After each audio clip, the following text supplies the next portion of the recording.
जी बिल्कुल, हुकूमत पंजाब की जानिब से लाहौर में बढ़ती हुई स्मोक और फ़िज़ाई आलूदगी को कम करने या उसके तदारुक के लिए ग्रीन लॉकडाउन जो है गुज़िश्ता रोज़ नाफिज जो है वो किया गया था, जिसके तहत लाहौर में जो प्रेस क्लब है उसके अतराफ़ में जो है तकरीबन 7 इलाके बनते हैं और 3 शाहराहें बनती हैं जहाँ पे ये ग्रीन लॉकडाउन जो है वो नाफिज किया गया। पिछले 3-4 रोज़ के अंदर यहाँ पे जो AQI था खासा ख़राब था, 600 से 700 AQI भी यहाँ पे जो है वो जा चुका है, जिसकी वजह से ये इक़दाम जो है यहाँ पे उठाया गया है।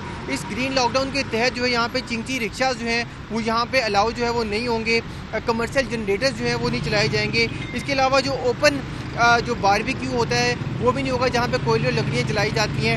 इसके साथ अगर बात की जाए तो तमाम तर मार्किज़ और जो शादी हॉल हैं वो 10 बजे रात 10 बजे जो है वो बंद कर दिए जाएंगे। वहाँ पे तमाम तर जो जितने भी इवेंट्स हो रहे होंगे। इसके साथ ही अगर बात की जाए यहाँ पे तो यहाँ पे किसी किस्म की कंस्ट्रक्शन एक्टिविटी जो है वो नहीं की जाएगी। अगर बात की जाए इसके प्रेस क्लब के सराउंडिंग्स में तो यहाँ पे चिंची रक्षे जो है वो दिखाई नहीं दे रहे। वार्डन्स जो है वो यहाँ पे मौजूद हैं जो तमाम तर सूरत हाल का जो जायज़ा ले रहे हैं। कंस्ट्रक्शन एक्टिविटीज़ जो है वो यहाँ पे मुकम्मल तौर पर जो है वो रोक दी गई हैं और अक्टूबर और नवंबर का जो महीना होता है वहाँ इस महीने के अंदर जो है इन दोनों महीनों के अंदर जो खुश्क मौसम है वो आ जाता है, जिसकी वजह से स्मोक भी जो बढ़ जाती है। ग्रीन लॉकडाउन जो है वो नाफिज कर दिया गया और कोशिश की जा रही है तमाम इलाइट महकमों की जानिब से कि इस पर अमल दरामद जो है उसको यकीनी बनाया जाए।